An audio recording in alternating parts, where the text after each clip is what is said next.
أعوذ بالله من الشيطان الرجيم. بسم الله الرحمن الرحيم. الرحمن علم القرآن خلق الإنسان علمه البيان. الشمس والقمر بحسبان والنجم والشجر يسجدان والسماء رفعها ووضع الميزان ألا تطغوا في الميزان وأقيموا الوزن بالقسط ولا تخسروا الميزان. والأرض وضعها للأنام فيها فاكهة والنخل ذات الأكمام والحب ذو العصف والريحان فبأي آلاء ربكما تكذبان. خلق الإنسان من صلصال كالفخار وخلق الجان من مارج من نار فبأي آلاء ربكما تكذبان. رب المشرقين ورب المغربين فبأي آلاء ربكما تكذبان. مرج البحرين يلتقيان بينهما برزخ لا يبغيان فبأي آلاء ربكما تكذبان. يخرج منهما اللؤلؤ والمرجان فبأي آلاء ربكما تكذبان. وله الجوار المنشآت في البحر كالأعلام فبأي آلاء ربكما تكذبان. كل من عليها فان ويبقى وجه ربك ذو الجلال والإكرام فبأي آلاء ربكما تكذبان.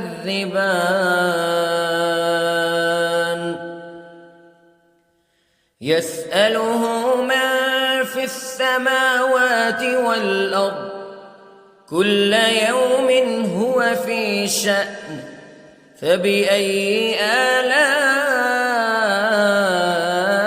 ربكما تكذبان. سنفرغ لكم أيها الثقلان فبأي آلاء ربكما تكذبان.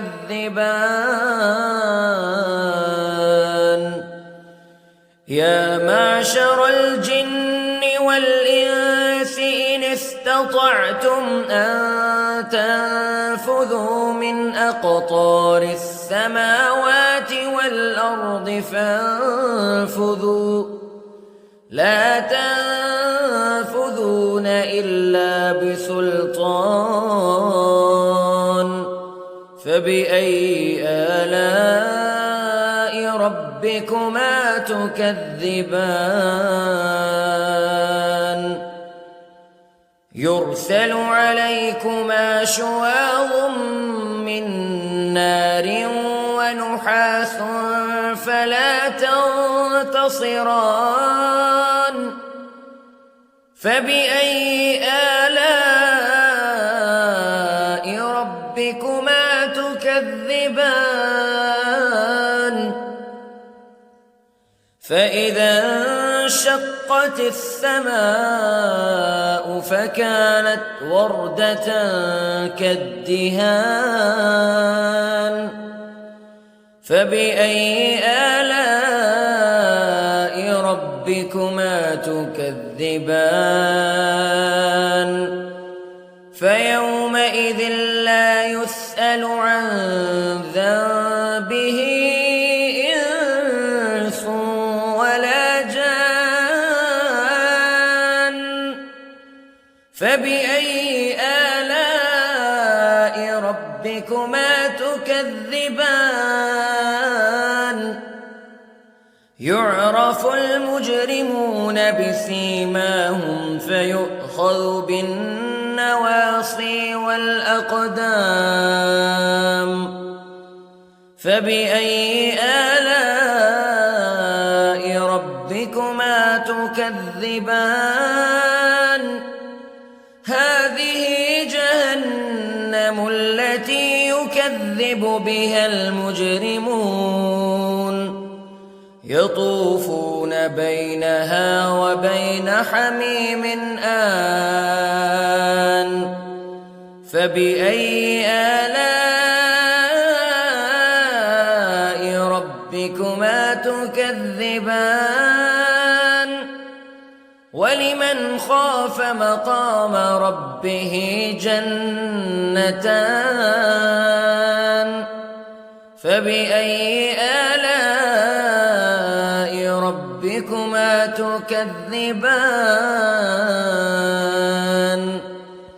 ذواتا أفنان فبأي آلاء ربكما تكذبان فيهما عينان تجريان فبأي آلاء ربكما تكذبان فيهما من كل فاكهة زوجان فبأي آلاء ربكما تكذبان متكئين على فرش بطائنها من استبرق وجنى الجنتين دان فبأي آلاء ربكما تكذبان فيهن قاصرات الطرف لم يطمثهن إنس قبلهم ولا جان فبأي آلاء ربكما تكذبان كأنهن الياقوت والمرجان فبأي آلاء ربكما تكذبان هل جزاء الإحسان إلا الإحسان فبأي آلاء ربكما تكذبان